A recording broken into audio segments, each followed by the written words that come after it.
नमस्कार विद्यार्थी मित्रांनो, तुमचं स्वागत आहे जय हिंद पाठशाला या यूट्यूब चॅनलमध्ये.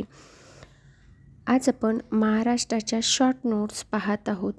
तर या अगोदर मी महाराष्ट्राच्या शॉर्ट नोट्समध्ये महाराष्ट्राचे स्थान, महाराष्ट्राचा प्राकृतिक भूगोल, महाराष्ट्राची भूगर्भ रचना, त्यानंतर नदी प्रणाली, हवामान, मृदा व कृषी, जलसिंचन, वनसंपत्ती एवढे भाग अपलोड केले. जर ते तुम्ही पाहिले नसतील तर पाहून घ्या. आणि हो, आज आहे खनिज संपत्ती आणि ऊर्जा संसाधने. चला तर मग सुरुवात करूया आजच्या व्हिडिओला. तत्पूर्वी जर तुम्ही आमच्या चॅनलवर नवीन असाल तर चॅनलला सबस्क्राईब करा, जास्तीत जास्त गरजू मित्रांपर्यंत शेअर करा आणि हो, व्हिडिओ आवडल्यास लाईक करायला मात्र विसरू नका. महाराष्ट्राचा बराच मोठा भाग लाव्हारसाने तयार झालेल्या पठार असून तो दख्खनचे पठार म्हणून ओळखला जातो. हे तर आपल्याला माहीतच आहे. खडक हे मूलतः खनिजाचंच एक मिश्रण आहे. म्हणूनच महाराष्ट्रात पूर्व विदर्भ, कोकण व दक्षिण महाराष्ट्र हे खनिज संपत्ती संपन्न प्रदेश आहेत. महाराष्ट्रातील बहुतेक खनिज संपत्ती ही बेसॉल्ट बाह्य क्षेत्रात, म्हणजेच जसं की मी अगोदरच सांगितलं, पूर्व महाराष्ट्र म्हणजेच काय तर विदर्भ, दक्षिण कोकण जेथे की प्राचीन आर्सेनिक, धारवाड व गोंडवाना खालील खडक आहेत. याच भागात महाराष्ट्राची सर्व खनिज संपत्ती एकवटलेली आहे. तर मग महाराष्ट्रात प्रामुख्याने कुठले खनिज सापडतात? लोह खनिज, मॅग्नीज, दगडी कोळसा, बॉक्साईट, चुनखडी, क्रोमनाईट, कायनाईट, डोलोमाईट, याचबरोबर खनिज तेलही महाराष्ट्रात सापडतं. देशाच्या एकूण खनिज संपत्तीच्या उत्पादनात महाराष्ट्राचा 4% वाटा आहे. आता महाराष्ट्राच्या खनिज संपत्तीचं वितरण विभागावाईज पाहिलं तर नागपूर विभागात 60% एवढी खनिज संपत्ती आहे, तर नाशिक विभागात 2%, पुण्यामध्ये 3%, औरंगाबादमध्ये 5%, अमरावतीमध्ये 10% आणि कोकणात 20% इतकं खनिज संपत्तीचं वितरण आहे. महाराष्ट्रातल्या 36 जिल्ह्यापैकी फक्त 11 जिल्ह्यामध्ये खनिज संपत्ती मोठ्या प्रमाणात एकवटलेली आहे. जसं की नागपूर, भंडारा, गोंदिया, चंद्रपूर, गडचिरोली, यवतमाळ ही झाले पूर्व विदर्भातील जिल्हे आणि रायगड, कोल्हापूर, सिंधुदुर्ग, रत्नागिरी, ठाणे हे झाले कोकण व संलग्न जिल्हे. चला तर मग सुरुवात करूया महाराष्ट्रातील प्रमुख खनिज संपत्तीला. पहिले आहे लोह खनिज. लोह खनिज म्हणजे लोखंड जे की अशुद्ध असतं त्याला लोह खनिज म्हणतात. याचे 20% साठे आपल्या महाराष्ट्रात आहेत आणि टनानुसार म्हणलं तर 260.82 टन इतके अंदाजित लोह खनिज आपल्या महाराष्ट्रात सापडते. आता लोह खनिजाचे 4 प्रकार पडतात. त्या अगोदर लोह खनिजाबद्दलची ट्रिक त्या 4 प्रकाराची. महा, लय, सॉलिड म्हणजेच म म्हणजे मॅग्नेटाईट, ह म्हणजे हेमेटाईट, लय म्हणजे लिग्नाईट आणि सॉलिड म्हणजे सिडेराईट. मॅग्नेटाईट हा लोह खनिजाचा उच्च दर्जाचा प्रकार आहे, ज्यामध्ये 72% लोह खनिज असते आणि हा प्रकार अग्निजन्य व रूपांतरित खडकात आढळतो. हेमेटाईट हा प्रकार दुसऱ्या नंबरचा आहे. यामध्ये लालसर काळा 70% लोह खनिज सापडते आणि हा अग्निजन्य व स्तरित खडकात आढळतो. त्यानंतर लिमोनाईट हा तिसऱ्या प्रकारचा आहे. मध्यम दर्जाचं यामध्ये लोह खनिज सापडतं आणि हा स्तरित खडकात सापडतो. तर सिडेराईट हा कमी दर्जाचं लोह खनिज सापडतो आणि हा सुद्धा स्तरित खडकात सापडतो. भारतातील एकूण साठ्यापैकी 20% साठा महाराष्ट्रात आहे. यावर आयोगाने प्रश्न विचारून झालेला आहे. मग प्रमुख जिल्हे कुठले महाराष्ट्रातील लोह खनिजाचे? तर ते आहेत पूर्व विदर्भातील चंद्रपूर, गडचिरोली, नागपूर, गोंदिया हे आणि दक्षिण महाराष्ट्रातील कोल्हापूर, रत्नागिरी, रायगड आणि सिंधुदुर्ग म्हणजेच जांभा खडकात सुद्धा लोह खनिज सापडते. मग याचा उपयोग काय होतो? तर याचा उपयोग शुद्ध लोखंड व पोलाद निर्मितीसाठी होतो. त्याचबरोबर टेलिफोन व इलेक्ट्रिकचे खांब तयार करण्यासाठी होतो, रेल्वे रूळ तयार करण्यासाठी होतो. आता लोखंडाच्या खिडक्या वगैरे तर आपण घरात बसवतो, हा पण एक उपयोगच आहे. त्यानंतर आपल्या शेतामध्ये नांगर, वकर, त्याचबरोबर बैलगाडीसुद्धा लोखंडाची आपण तयार करतो, हा पण एक उपयोगच आहे लोखंडाचा. आता मग रेडी बंदर जे आहे ते लोह खनिज निर्यातीसाठी प्रसिद्ध बंदर आहे आणि ते सिंधुदुर्ग जिल्ह्यामध्ये आहे.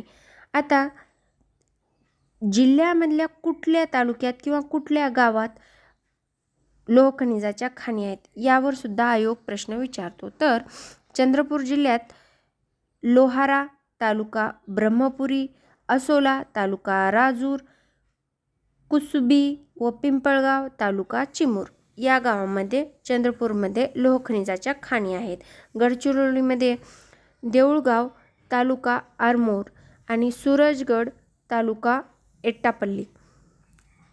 त्यानंतर गोंदियामध्ये आमगाव तालुका खुर्शीपारा, धोबी तलाब आणि मानेगाव या ठिकाणी सुद्धा गोंदियामध्ये खाणी आहेत लोह खनिजाच्या. नागपूरमध्ये भिवापूर येथे सुद्धा खाणे आहे आणि सिंधुदुर्ग जिल्ह्यामध्ये रेडी व बंटापेटा आणि देवगो बांडा या ठिकाणी लोह खनिजाच्या खाणी आहेत. हे झालं पूर्ण लोह खनिज. यानंतर बॉक्साईड. आता महाराष्ट्रामध्ये 21% बॉक्साईड सापडतं आणि बॉक्साईडचं प्रामुख्यानं ॲल्युमिनियम मिळवण्यासाठी उपयोग होतो.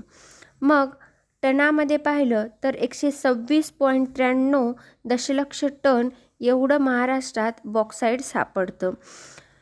भारतातील एकूण उत्पादनापैकी 21% उत्पादन आपल्या महाराष्ट्रात होतं.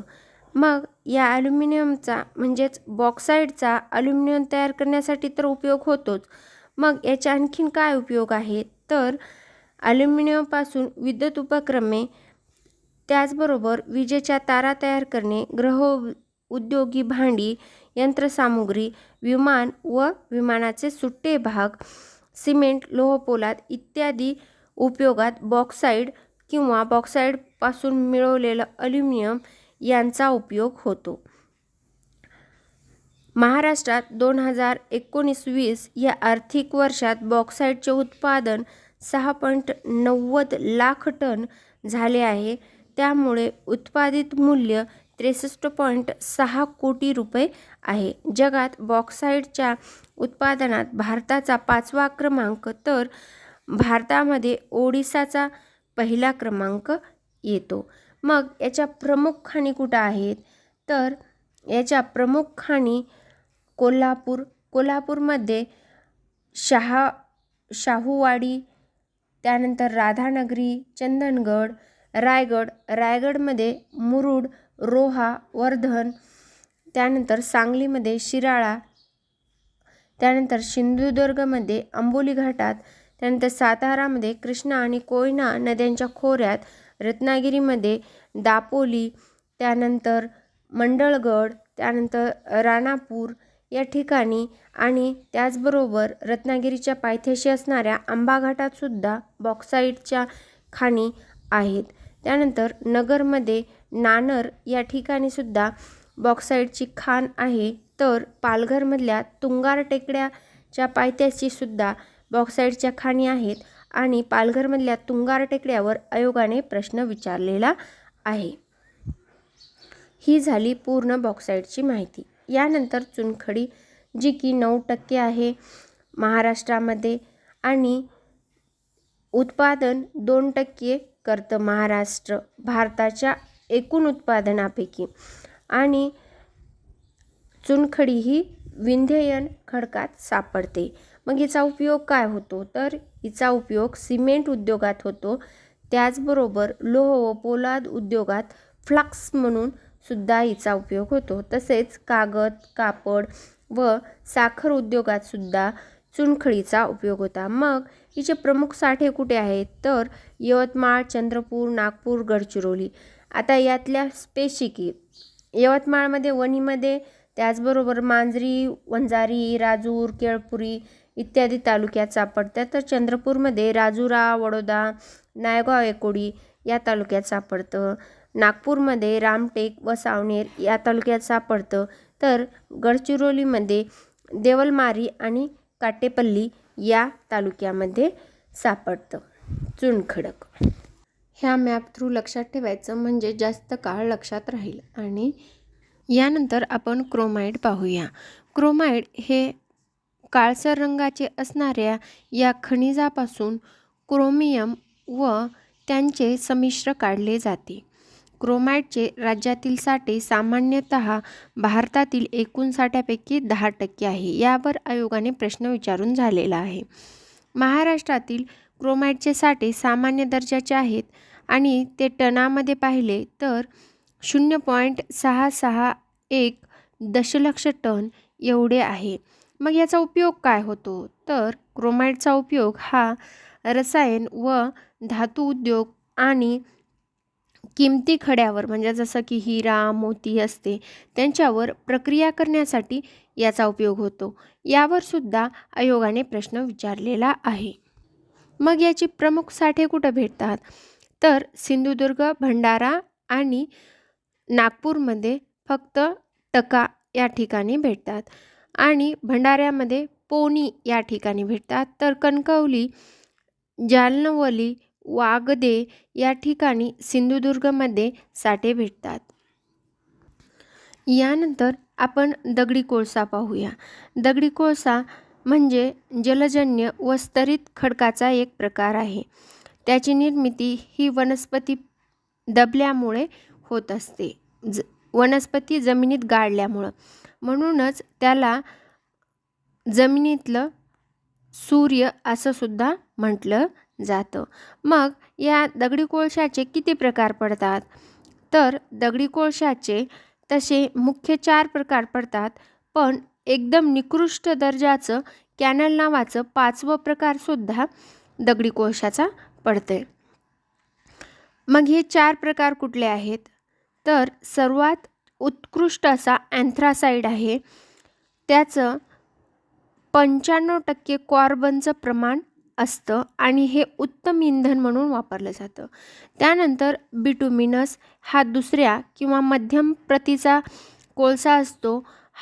यामध्ये 70 ते 80% कार्बन असतं आणि हा लोखंड वितळण्याच्या आवश्यक असणाऱ्या कोकाच्या निर्मितीसाठी वापरतात आणि जगातील 80% कोळशाचा साठा हा या प्रकाराला वापरला जातो.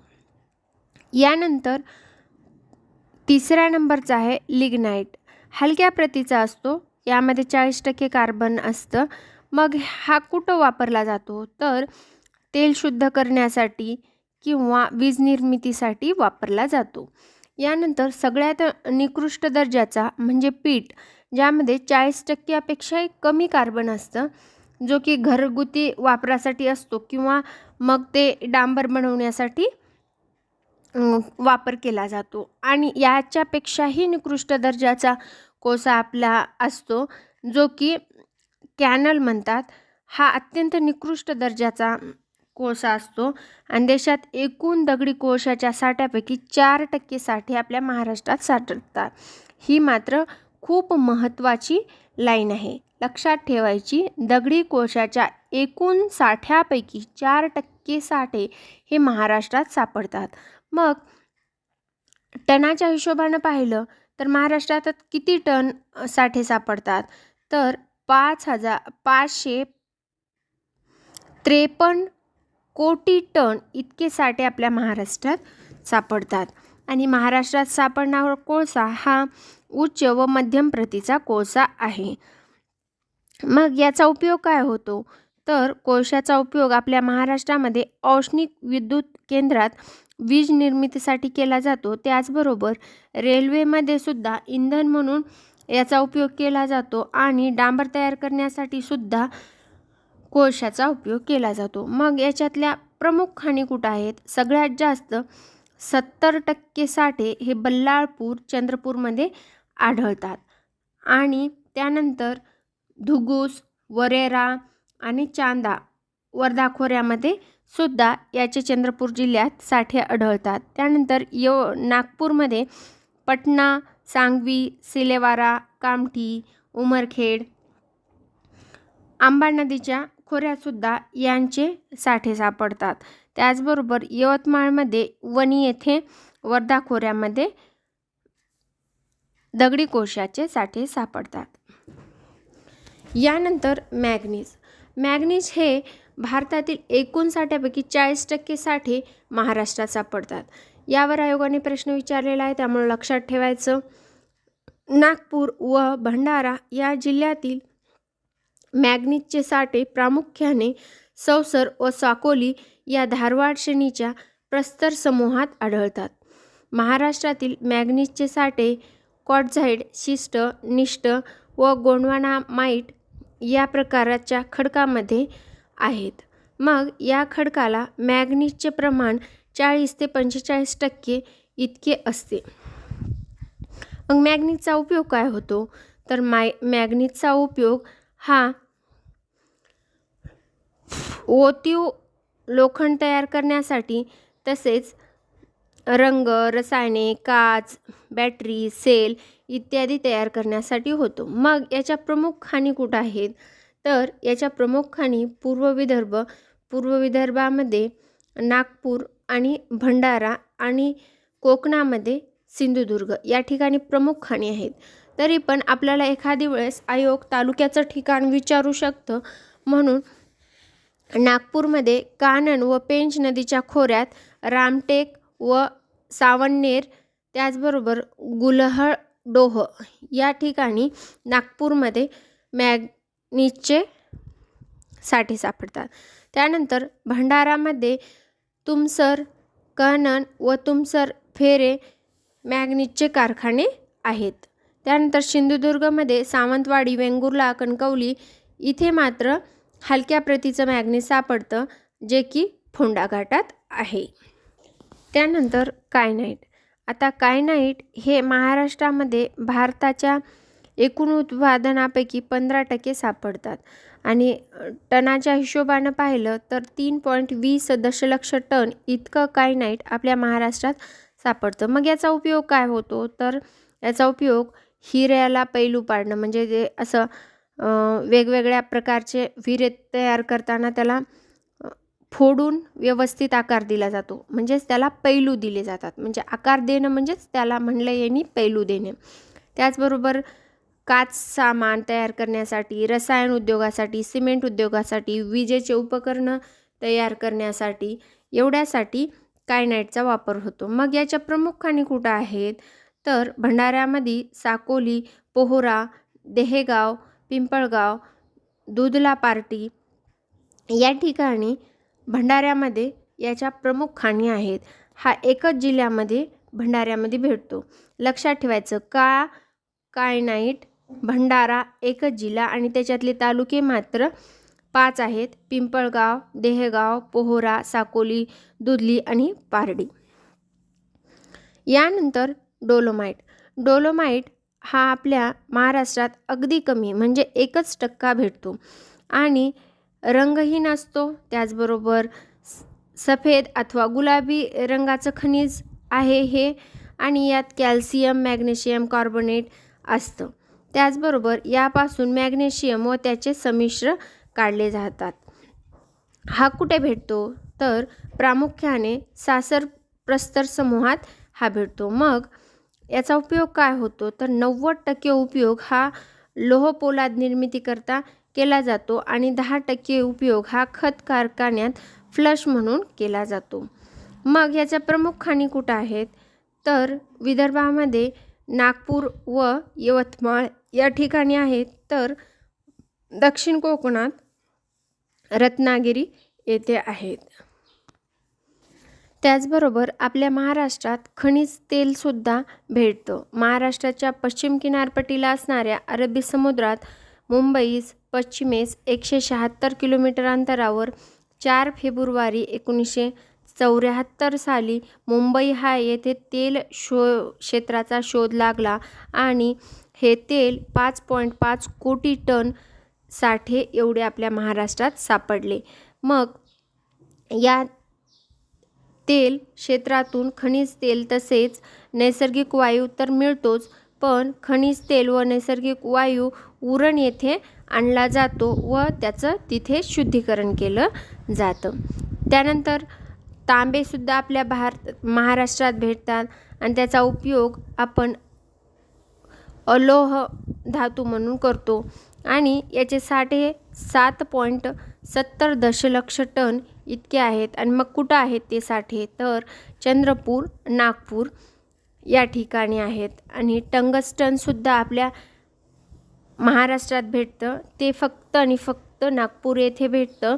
आणि किती भेटतं, तर 19.98 दशलक्ष टन एवढं आपल्या नागपूरमध्ये टंगस्टन भेटतं. नागपूरमध्ये स्पेसिफिक पाहायचं झालं तर कुही, खोबान, रंगोटी आणि कोलारी या ठिकाणी भेटतं. यानंतर आपण महाराष्ट्रामध्ये ऊर्जा संसाधने पाहणार आहोत. महाराष्ट्रात वीज निर्मिती ही वेगवेगळ्या मार्गाने केली जाते. त्यात प्रामुख्याने ऊर्जा निर्मितीसाठी दगडी कोळसा, खनिज तेल व नैसर्गिक वायू, जलविद्युत यांचा वापर केला जातो. मग ती कशी तयार करतात, तर वीज निर्मितीकरता टर्बाईन वापरले जातात आणि टर्बाईन फिरविण्यासाठी ज्या ऊर्जेचा वापर केला जातो त्यापासून औष्णिक विद्युत किंवा जलविद्युत किंवा अणुविद्युत आणि नैसर्गिक वायू विद्युत असे प्रकार पडतात. यावर सगळ्यात महत्त्वाचं म्हणजे सौभाग्य ही एक योजना आहे, जी की प्रधानमंत्री सहज बिजली हर घर सौभाग्य योजना. म्हणजे बिजली म्हणजे एक सौभाग्य. आपण जसं की दिवाळीमध्ये लाईट्स वगैरे लावतो, ते कशाचं, सौभाग्याचं प्रतीक मानलं जातं. त्याच हिशोबाने सौभाग्य ही योजना देशातील व ग्रामीण शहरी भागातील वीज जोडणी नसलेल्या कुटुंबाकरिता वीज जोडणी देण्याच्या उद्देशाने सुरू केली योजना आहे. आणि या योजनेअंतर्गत 30,538 वस्त्यांमध्ये वीज जोडणी नसलेल्या घरांमध्ये प्रत्येकी 250 वॅट क्षमतेचे सौर संयंत्रे बसविण्यात आली आणि त्यांना वीज म्हणजे ही सुविधा देण्यात आलेली आहे. आता औष्णिक ऊर्जा निर्मिती केंद्र. आता आपल्याला केंद्र दिले जातात आणि त्यांचं जिल्ह्याचं ठिकाण दिलं जातं, यावर त्यांनी जोड्या लावा म्हणून देतात. त्याच्यात सर्वात महत्त्वाचं म्हणजे औष्णिक ऊर्जा निर्मितीसाठी दगडी कोळसा, खनिज तेल, लाकूड तसेच नैसर्गिक वायू यांचा इंधन म्हणून वापर केला जातो. तर महाराष्ट्रात दगडी कोळशाचा सर्वाधिक वापर हा औष्णिक ऊर्जा निर्मितीसाठी केला जातो. एकीकडे आता औष्णिक वीज निर्मिती केंद्र तर दुसरीकडे जिल्हा. आता पाहूया आपण.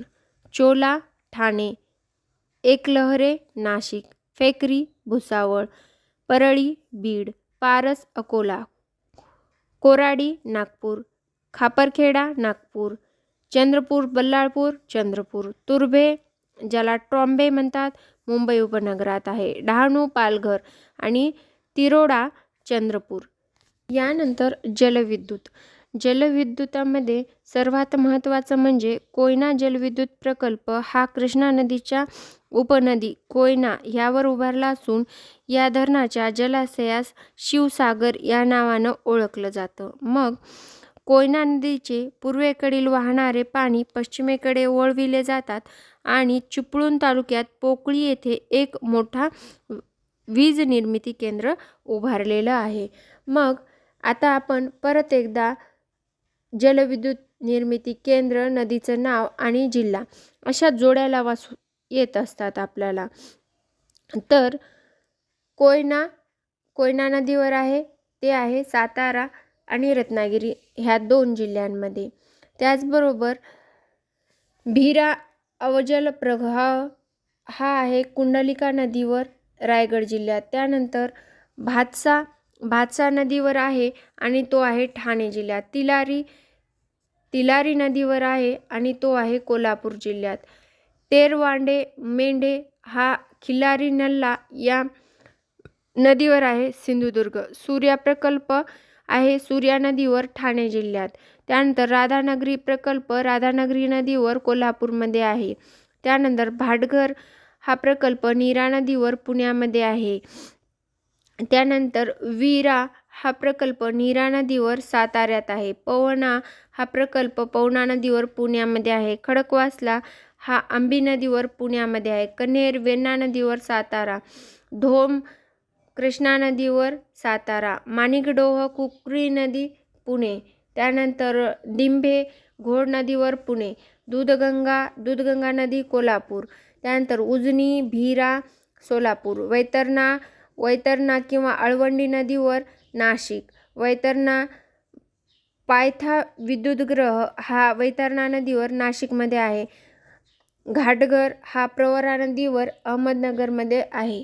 आता हे सर्व लक्षात ठेवायचे. ॲटलिस्ट यामधले जे विचारले जातात जसं की भंडारदरा, भिरा, तिलारी किंवा येलदरी हे तरी लक्षात ठेवायचे म्हणजे आपल्याला लक्षात राहतील किंवा जोड्या लावा आलेल्या ह्या प्रश्न विचारले जातात तेव्हा यावरून आपले प्रश्न सुटतील. आज आता आपण इथेच थांबूया. भेटूया पुढील व्हिडिओमध्ये.